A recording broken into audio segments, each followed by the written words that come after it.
100 ballons pour 100 buralistes qui ont baissé le rideau. Voilà. Une mobilisation symbolique et un mot d'ordre, non au paquet neutre et non au paquet à 10 € prévu pour 2016. Le paquet neutre, je veux dire, il va premièrement défigurer nos linéaires, il va nous faire une perte de chiffre d'affaires, il va faire une exode de nos clients vers d'autres réseaux parallèles, c'est-à-dire les ventes transfrontalières, les réseaux internet qui vont amplifier, les ventes à la sauvette.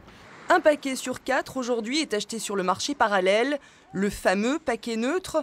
Le voilà, recouvert en quasi-totalité par une photo choc sur les deux faces. L'objectif de la ministre de la Santé avec cette mesure unique en Europe, pousser les fumeurs à arrêter.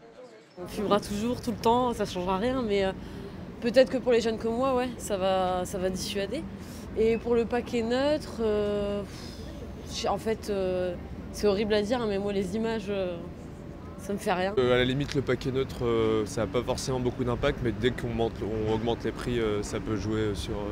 Moi, je sais que je vais par exemple chercher en Belgique mes cigarettes. À la fois le paquet neutre et à la fois la hausse des tarifs, ça va faire une baisse significative, je pense, des achats aux fumeurs. Puis c'est toujours la même chose, on n'est pas loin de la Belgique ici, donc les gens vont partir en Belgique. Certains buralistes ont perdu 60% de leur chiffre d'affaires en 10 ans.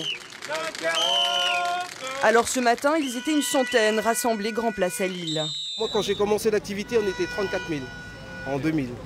Et maintenant, on n'est plus que 28 000. Donc ça fait un peu lourd quand même. Le projet de loi santé sera réexaminé le 14 septembre. D'ici là, d'autres actions sont prévues.